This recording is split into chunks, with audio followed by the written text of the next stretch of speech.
Alrighty, howdy folks, how we going? Welcome to Goblin Fruit if you haven't been here already. My name's Simone. I have a business called Goblin Fruit. I do like fashion industry work there, but here on this channel I mostly talk about sewing and home sewing, some fashion and fashion design.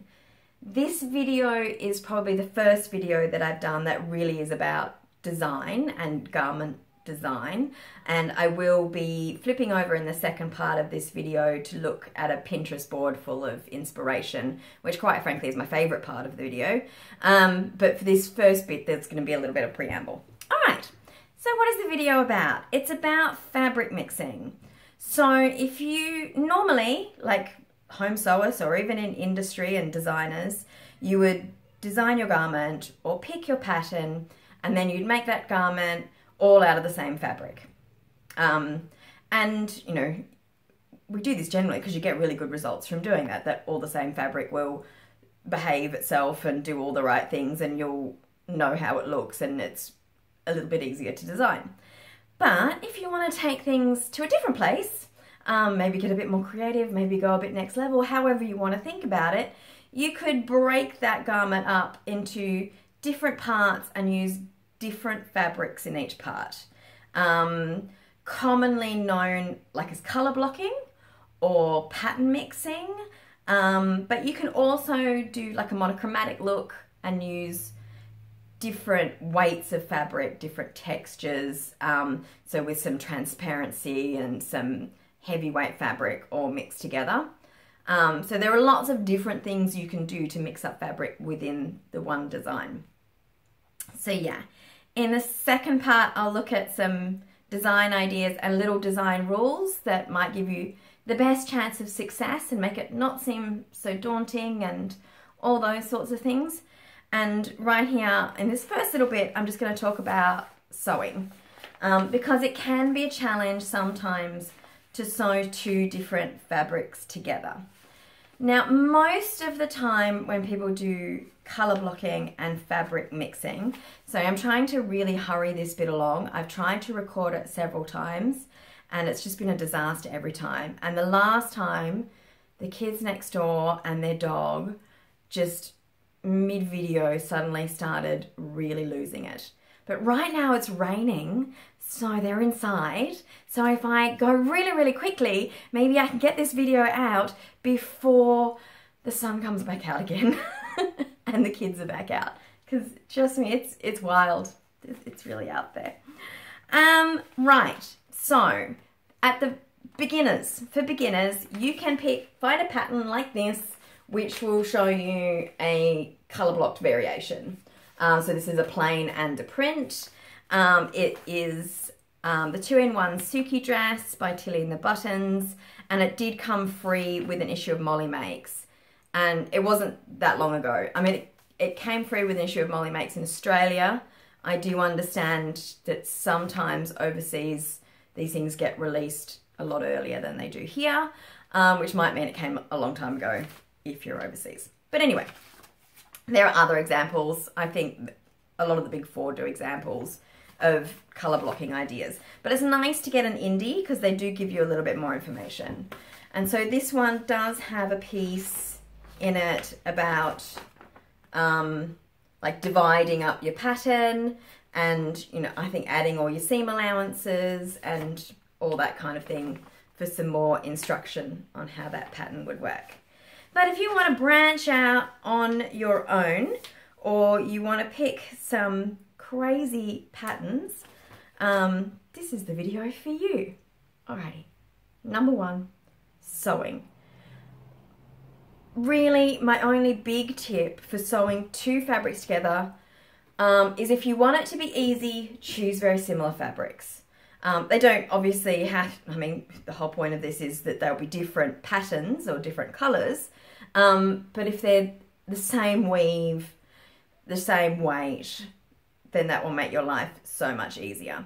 And you really do need to think about, in the panels that you use, how that sort of a fabric is going to to change the look of the garment.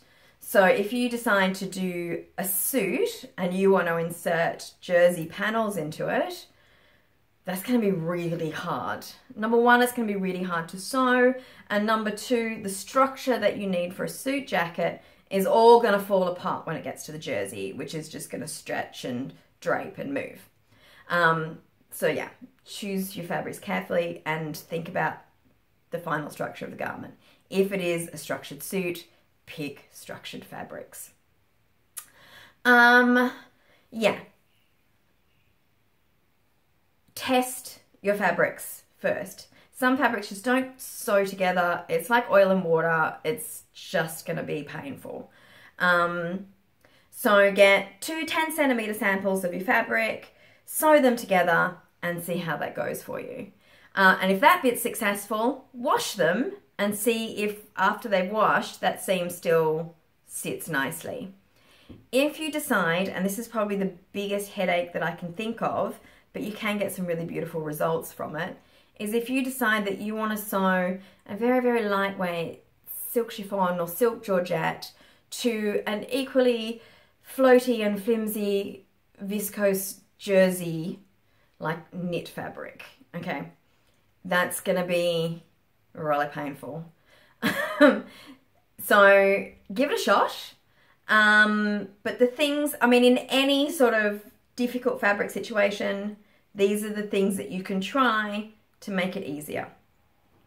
Number one, stay stitch or interface those seams. So on the silk jersey, on the viscose jersey and silk chiffon variation, I would definitely try to stabilize the jersey side so that that doesn't stretch anymore. So like a strip of non-stretch interfacing, or that, I think it's Violene, that Violene interfacing that you can buy that comes in like a ribbon form with a stay stitch through it. Do that. Or just a ribbon interfacing and then stay stitch through it yourself. Just to stop that jersey bit from stretching so that you can match it up to the silk a bit easier. The silk piece, on the other hand, might be really delicate, and you may also want to reinforce that. You could reinforce it with another piece of stiffer silk if you want to get really couture with it. Get some silk organza and do a little bias trim with that maybe. Easier, maybe get some wash away interfacing, because obviously silk chiffon is see-through. You probably don't want to see the interfacing through it. So a little bit of wash away for while you're sewing might help, or tear away. You could use tear away. All right, so other than that, for your machine, maybe try a walking foot. A walking foot helps if you're a beginner, because like the feed dogs, the teeth underneath your machine, so this is your sewing machine, the teeth underneath are pushing the fabric through, but they might be really gripping that fabric underneath a whole lot more than the fabric on the top. Like the two aren't grabbing each other and they aren't moving through the dogs at the same time. A walking foot will grab the fabric on the top and push them all through at the same time. You may also find that you always need to sew with one side or the other on the feed dogs. So it might be the jersey side pushes through easier. It might be the silk side pushes through easier, depending on your machine. In this example, you're probably also going to want to play with your needles, because obviously you have needles for stretch and you have needles for woven, and you're trying to do both. And so what do? Well, easiest example, if it works, would be to use a universal needle. Lightweight fabrics, use a really fine universal needle. Still might not work. Your main problems are with a jersey fabric, a very, very sharp needle will pierce the elastin fibers, or even some of the other fibers. Depending on the fabric, it might cause it to run, or it might just cause those elastin fibers to snap and weaken the fabric. So a knit needle has a rounded point which pushes between the fibers. But if you're using that rounded point on your woven, then it might push the fibers straight through into your machine, which is when you get all those pulls. particularly in a really delicate fabric. Maybe like a silk satin, that's going to be a nightmare. Also, I would try a Microtex needle for that, since they're all very, very fine fabrics. A Microtex needle might be fine enough that it pushes through your silk without creating those holes. And then wash it and see if suddenly there are holes where there didn't seem to be holes before. It can be done, but it's difficult. Moving on from that. What are other tips? I mean, all of those tips, just changing to different needles, using a walking foot, testing, using interfacing and stabilizers. For any of the things that you have in mind, those are probably my best recommendations for sewing. Also, I didn't kind of mention in this video as I was going through the next bit, because I've already filmed the next bit, is how you divide up your pattern. So just worth kind of keeping in mind as you look through all the pretty images. Sometimes it's just a matter of taking your pattern piece and cutting it out in a different fabric. So if you're just doing a different collar and cuffs, then you take your collar and cuffs fabric and pieces and cut that out in your different fabric. But if you decide, like particularly in some of these real 50s examples, if you decide to like have a little cutout piece that's a different color, you're going to have to cut that out on your pattern. So yeah, mark out that piece on the pattern. Add seam allowances to both parts, always. And if you are working in a piece that becomes like you're sewing a right angle in, just be aware that that can be a little bit difficult. Maybe look up a YouTube video on sewing right angles, because that's can cause puckering and mess. Ooh, puckering. I didn't mention when you are sewing maybe two different stretch fabrics, or but one's a lighter weight and one's a heavier weight, or you're sewing a stretch to a woven. Be very, very careful not to stretch out the stretchier of the stretch fabrics to meet the size of the other fabric, because you can cause puckering. You may want to do this, like it might be deliberate. Like if you're doing like stretch rib cuffs on a bomber jacket, you know, that's a normal combination of two fabrics, and the stretch rib will be, generally depending on your fabric choices, about 10% smaller than the opening. So you're stretching it that 10% to make it big enough to go over there, and that will cause, you know, the cuff effect where it dips in, yeah, and looks tighter. Yeah, so, and for that you would test to make sure that you're not stretching it so much that it causes the stretch fabric to ripple and never go back into place, or that there's so much elastin in your stretch that it's forcing itself back in and causing the woven fabric to ripple. I mean, again, these are effects that can be done on purpose, but if it's not the effect that you want, just test it to make sure one's not buckling more than the other. You might want to, and I would recommend not doing it. No, do it the right way. Okay, you might want to gather this into a stretch cuff. So you really want to stretch, you're thinking, I'll stretch out that cuff all the way across, and then when it comes back in, it'll just gather in the fabric. You are better off gathering the fabric first and sewing that onto the stretch cuff at the size that it should be, than trying to stretch out the stretch so much that it pulls the gather in. The number one reason for that is the gather just looks different, but also, yeah, it can cause the stretch fabric to ripple because you're trying to put too much pressure on it, and yeah, it'll stretch out. It just won't look right. So yeah, gather up your woven first and then attach it to your stretch, if that's the effect that you want to do. Or even if it's two different stretches, just do your gathering first. Don't use the stretch to do the gather like you would an elastic, because it might not be strong enough. Okay, is that everything that I wanted to say? All right, I'm going to come back at the end and just do another little tie up. And yeah, I hope you enjoy this. All right, let's go. Alrighty. Howdy, folks. How we going?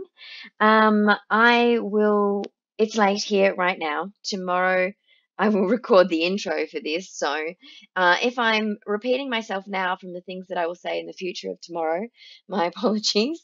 Um, yes, it's late. I have a glass of wine. I'm trying to get all of these videos in at some point in time. So it means doing it at this point in time. Um, so what we're talking about is fabric mixing, and all of my ideas and some strong themes and some potential success stories, I guess, hopefully to get the best possible result. This is my Pinterest account, so feel free to follow me if you fancy.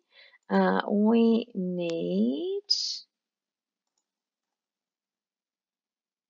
here we go, my fabric mixing board.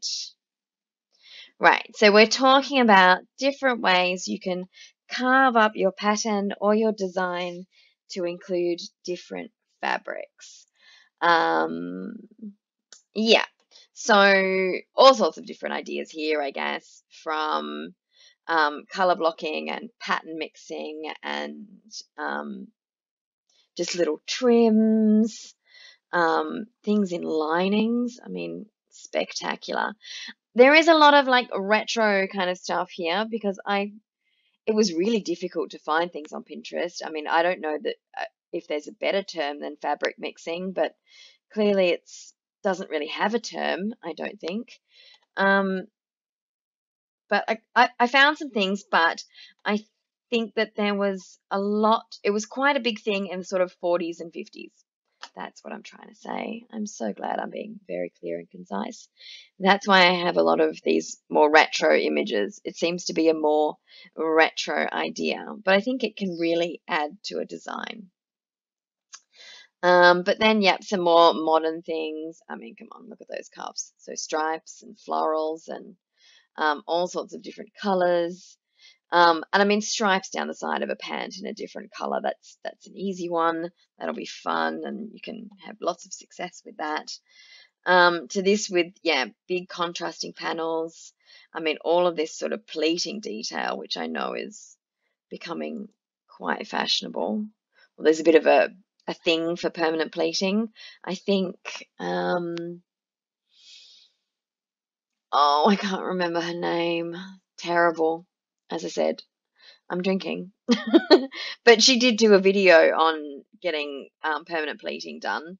And yeah, obviously, like pleated inserts at the moment, like lots of examples, really beautiful. And not that hard. It really wouldn't be that hard. Anyway,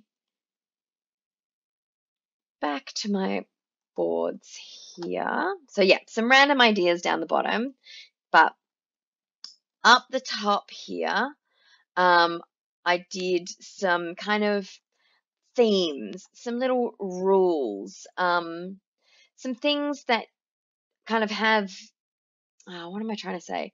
They have a structure. You can follow a structure to get success. You don't just have to have an eye for it or just be able to pick what's good, because there are rules to these things that you could follow and hopefully get some success. I'm going to come to pattern mixing at the very, very end. I think pattern mixing can be very, very difficult, but it's quite popular at the moment. But we're going to start here. All right, so a little bit, a big bit, and proportion and balance. And I've included at the very beginning these little sketches of the golden section, also known as the rule of thirds, the golden something else, I think, or Fibonacci sequence. So a bit of maths. So this is kind of basic design principle that good design follows this mathematical sequence where you have this bit, and then by the ratio, the Fibonacci sequence, It goes down in size to this bit, which then comes down to this bit, which then comes down to this bit, and subsequently gets smaller, and this creates a nice proportion that is pleasing to the eye.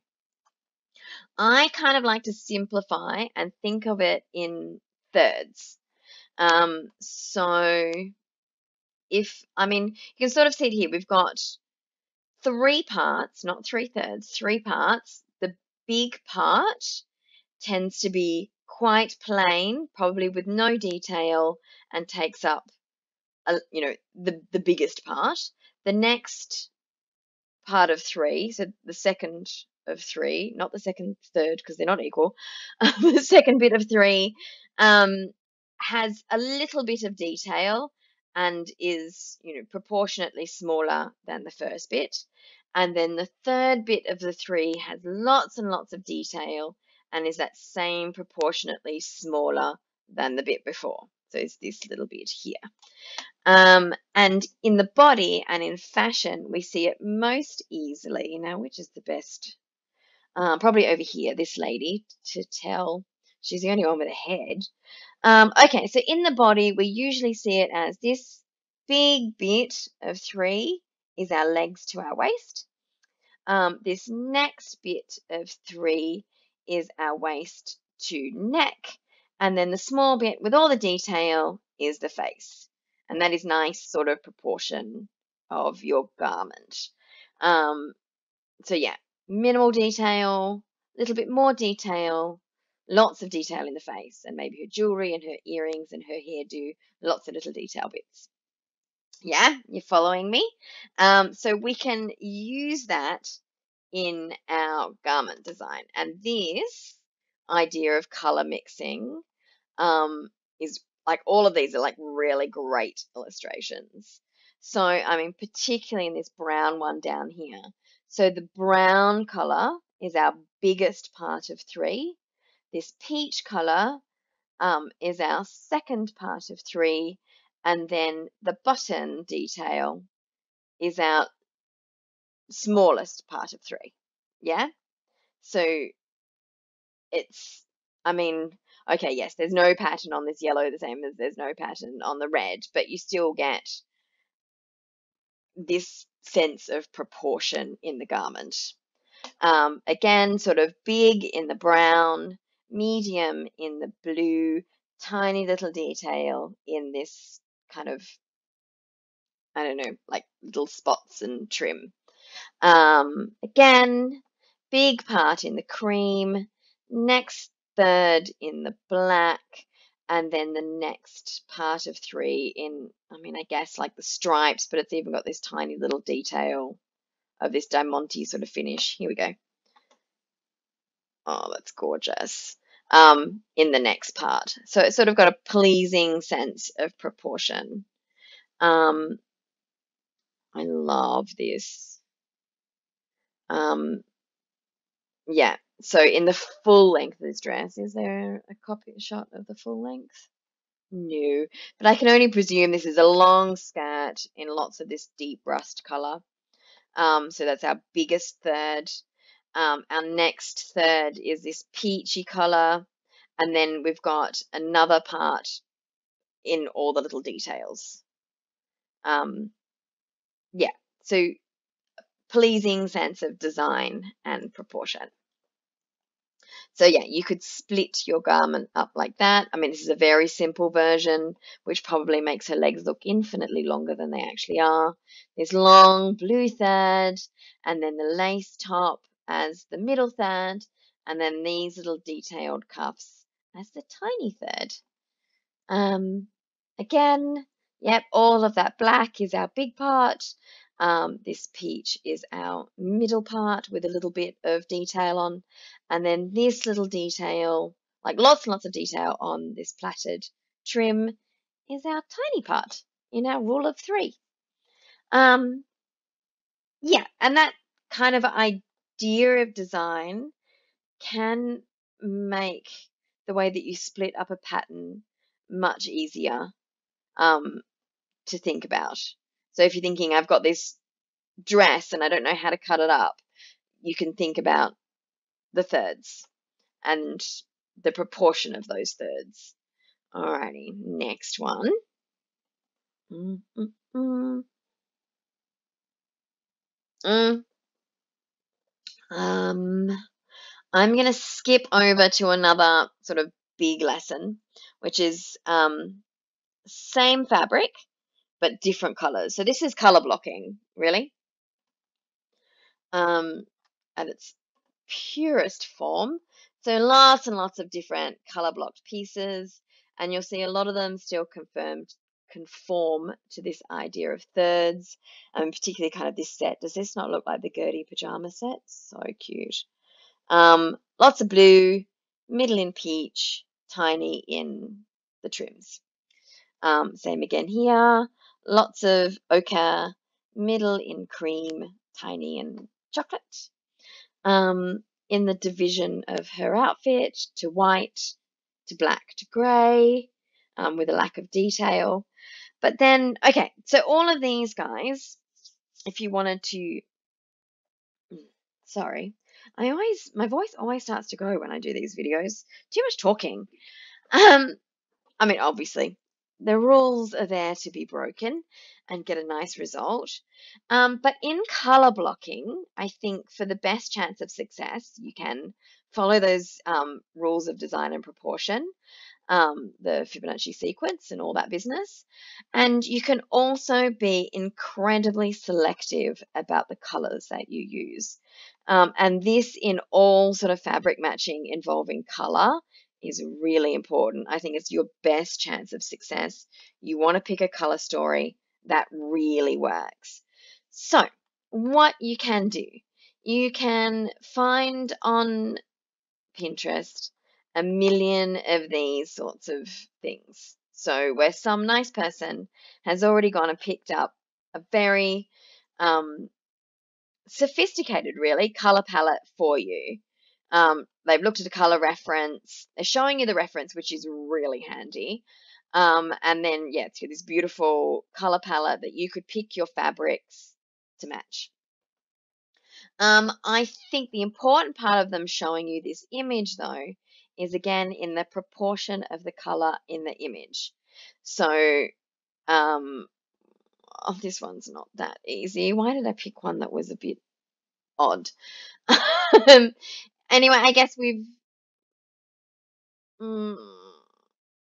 are our thirds? I mean, our smallest is probably this peach, and then middle is kind of the blue. No, biggest is kind of the blue, and then middle is this sort of space here of grey bits. Or is it more divided than that? We've got more Fibonacci-ness going on with bigger, and then the increments of it being smaller are smaller increments, and we've got more parts. Gosh, I'm only going to confuse you with this story. All right, let's go back, see if I can find a better example. I know when I do fabric matching, color boards, I do it straight from a photograph, a reference image. Can we get back to all my boards? Here we go. So I have a board here somewhere called Playing with Color. Too many boards. Am I going to go straight past it? Have I gone straight past it? You're yelling at me, aren't you? I've gone straight past it. Okay. Here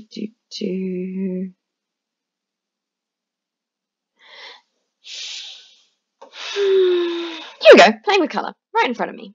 This image, I think, is fantastic to illustrate my point. So our biggest part is all of this black, nearly charcoal. Our medium part of our thirds is this silvery grey colour. And then our third part of our thirds is this vivid yellow. So if you wanted to get this same kind of feeling of this image in your color palette, you would mostly use dark charcoal. Then you would use a little bit of silver grey. A medium bit of silver grey with these little bits of details through it. And then you would use your highlight in this pop of yellow. I mean, it's the same as if you're putting together an outfit. You know, you could wear a deep charcoal dress and then a grey bomber jacket and then a bright yellow handbag. Yeah? Cool. And yeah, I love looking at these sorts of reference images to pick a color palette. But other things are going to affect the way that color looks, the proportion of the amount of color, and also what colors are with what. All right, let's go back to the fabric mixing and back to same fabric, different color. And so we have these references here, which are from Joseph Albers' book, Interaction of Color, which I think was written, well, it's the 50th anniversary edition. I have this version. So what was 50 years ago? The 70s? I thought it was written in the 60s. Maybe it was written in the 70s. Anyway, so he really studied what colors do when they're together, in different sort of sizes and against other colors. So in this image, he's illustrating this orange square and this orange square are actually exactly the same color. But when you see this orange against the blues, it's vivid and orange. When you see it against these hot, hot colors, it's actually quite brown. So different colors change when they're put next to other colors. You can also achieve a sense of perspective with color. So obviously these squares are not further away. It's a flat image, but this chocolate square looks like it's further away than, say, the yellow or the green. Like they look like it's going backwards. You've got a forced sense of perspective. Yeah, so I guess how you could use that in a garment. I mean, this sort of thing is tricky, but you can think maybe it's just, you know, this is a bit next level on the next level. If you wanted to read his book and really place colors together, you could find a way to make a color look like you've got a smaller waist or a bigger bust or any of those things that you might possibly want. Longer legs. But yeah, probably more that understanding that if you pick two colors or three colors, this, yeah, so in this image, this color is going to look very different with these colors than it looks with these colors. Yeah? Okay. I know I probably said that in the most confusing way possible, but trying not to make this video incredibly long, let's move right along. Yeah, so all of these garments are pretty much the same fabric, but in different colors in the one item, and that will make sewing much easier. So your chance of success much greater because you're not trying to put different fabrics of different weights and drapes and even stretches together that are going to perform differently and maybe distort your pattern.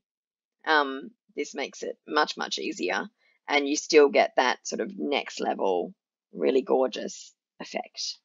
Okay, next idea. All right, so let's do trims, colors, cuffs, straps, and details. So you could just, if you've got, say, a tiny little bit of fabric, you can just choose lots of little fun ways to add that pop of color of that tiny little fabric onto your dress and make it a little bit next level. Like, I really love this. Ages ago, I saw a scrap of silk floral fabric in bright colors, like it was a floral print. It was only a 20 centimeter piece. And I was like, oh my God, that is so gorgeous. But what would I do with it? It's 20 centimeters of silk. That's ridiculous. But look, I could have done this. I could have done a really simple sheath dress and then given it a pop of color as a sash. And these are beautiful, sophisticated colors together. They look amazing. So things like that. Or if, you know, maybe you go to an op shop and you find a silk scarf, you could cut that silk scarf up and put it into your garment in this little beautiful pop. You could put it in trims on pockets. What were the other ideas? This beautiful, I mean, this could be a piece of Ankara. I think it's actually some heavily embellished amazingness. But you know, if you had a really gorgeous piece of Ankara, like wax print fabric, in an amazing print, but you know, print is not really your thing and you don't want to branch out too much, yeah, then it's just a strap on a sheath dress. Divine. And yeah, she's got this it's kind of a collar, roll back sort of off the neck business. But yeah, collars and cuffs always, belts, all that kind of thing. So yes, I love those cuffs. So yeah, very, very simple designs brought to the next level by a pop of some other little color or print. Now, talking about print, you can do a plain with a print. So here we go. And mix it up that way. Again, really looking at the proportions of the amount of fabric that you use. So, big piece, medium-sized piece, and then the trim at the neck is little tiny piece. What you want to do, ideally, is to pick a plain fabric that is the same color as something in the print. Yeah, so, I mean, these ladies have nailed it. This dress is exquisite. Look at that. I mean, I don't know how she got that fit. If that's all Ankara, oh, maybe that bit stretch. Maybe. Anyway, amazing. Yeah, so this big, bold print matched through with this plain yellow. Really effective. Again, bold print, plain yellow. Beautiful, delicate print, but with this blue in it. Back to the blue velvet. And some kind of 50s ideas on 40s ideas. Obviously quite popular at that point to have a print and a plain. Yay! So an easy way, an easy formula. Just, yeah, think about the proportions of it. If you go 50-50, you might end up looking like Harlequin, that kind of thing. All right, so the last two. Let's do, okay, the easy one. Same color, but a different fabric. This is probably my favorite thing to do. And doing this with that beautiful reference image I had before, you're really kind of looking at variations in texture and transparency. Oh yeah, I wrote it up there. Why am I trying to remember that? So yeah, we've got this really thick, I think maybe a velvet. Is that a velvet? Can't really tell, but it's sucking in all the light, which makes me think it's velvet. And then the transparency of this sort of mesh and the stripe. Again, looking at the sense of proportion. A very, very similar idea, but with a lace. This is a Devore velvet. So, what's the other word for Devore? Not cut. Anyway, I'm sure somebody will tell me. But burnout. It's a burnout. So this burnout velvet, then the plain velvet, and then this delicate mesh trim. Again, with that sense of proportion, a big bit, a medium bit, a tiny bit. Although in this case, the big bit has the details on it. But it's, you know, rules are there to be broken, and it's very, very effective. I love this. Oscar de la Renta bombshell. Again, black velvet. I'm so going to do something in velvet. I've already picked it all out. I have just downloaded, Stephanie, I want to say, a lady on YouTube who's been messaging me, who's fabulous. It's cracking me up. Mentioned that I could get the Adrian blouse from Creative Bug, and I did, and I printed it out the other day. And I'm thinking the sleeves of the Adrian blouse in this tulle that I have which has got like little ruffles on it, and then the body in black velvet. Not that I have anywhere to wear such a thing, but still, I like that idea. Yeah, so these are kind of reference images. They're just ideas. Okay.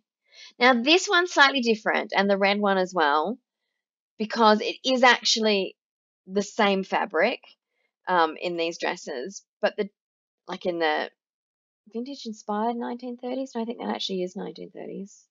Art Deco evening gowns and 30s ball gowns. Anyway, this is just like a crepe de chine and using both sides of the fabric. So using the shiny side and using the matte side to get a different effect, to get that next level effect. I think this red one does the same thing, and I love this blouse. I'm so going there. I'm making one of those. Okay, I get that this is probably crochet. Yeah, it's definitely crochet. And I can't crochet, but I can think of something similar. But yeah, this is the board that inspires me the most, because this is the most to my taste, is just this same color, but a variation in the texture or transparency. So yeah, love it. Right, last of all, and possibly quite challenging, is pattern mixing. It's very trendy.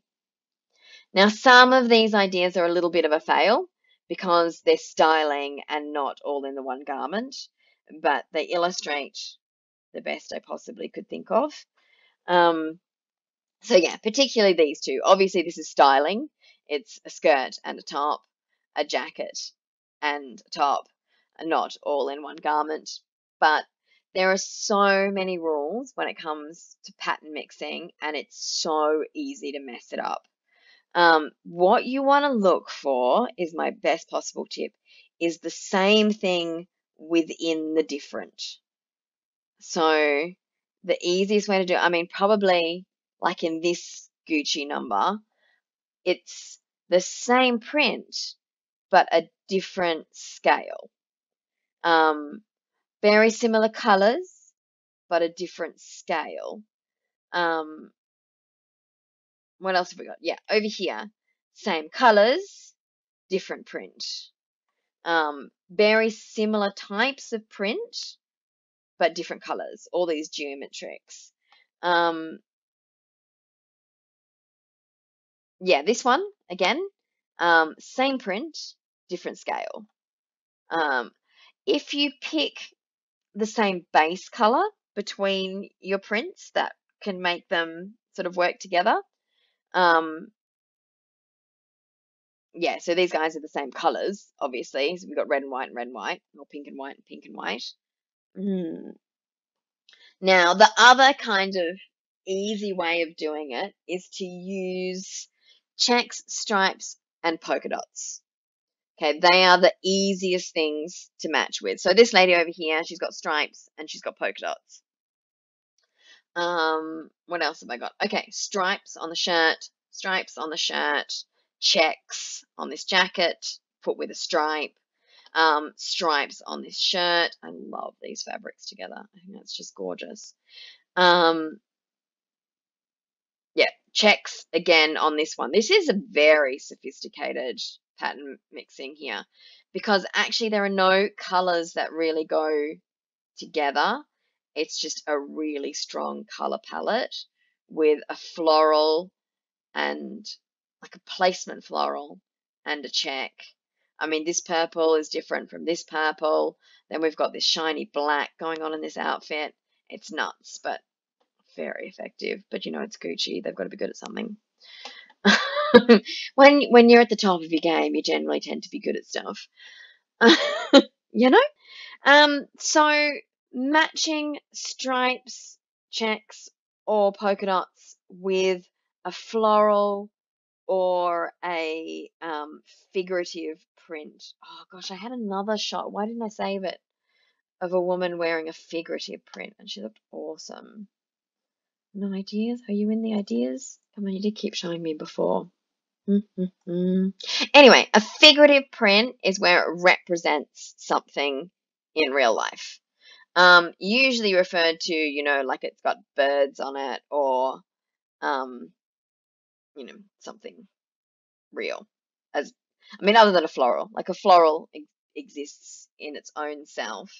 You have novelty prints, which have, you know, lots of things like, you know, sailing boats or little girls playing hopscotch. I don't know, which is also figurative. And yeah, they two terms, figurative and novelty, do kind of get thrown in together all the time. But following this rabbit warren, you can find all sorts of things, but not the one I wanted. Anyway, so hot tips for working with pattern mixing. Right. Be very, very selective in your colors, the same as if you're color blocking. Makes it easier. So keep your palette quite restricted. Use checks, stripes, or polka dots. They're really easy to work with. Use one floral. It's harder to do multiple florals, really hard. If you are going to get even more sophisticated, so look at this, stripes and a floral. And beautiful. Very, very effective. There's no need to go cray cray and overboard. I'm saying to myself as I continuously go cray cray and overboard. Other examples? All right. So mix your polka dots, checks, and stripes back with a single floral. Keep your colors within a restricted color palette. It is easier if everything has the same base color or there is one prominent color running through everything. Do I have a good example of that? Let's go back to my examples that I've pre-picked. Well, obviously this teal number, we've got one strong base color that's going through everything. Both of these prints are on an ivory background. Here, obviously, very strong color palette, very strong color palette. This one is a bit more tricky. The colors, like this yellow kind of goes to that yellow, but that's kind of the only one. Maybe a little bit of this red and this red up here. But yeah, we are just polka dots, checks, and stripes, and this other geometric zigzag, which really kind of lives in the same family. Those are the easiest ways to do it. And again, there is kind of a sense of proportion here as well, where we don't have pieces that are all the same size. They're sort of incrementally smaller than the piece before.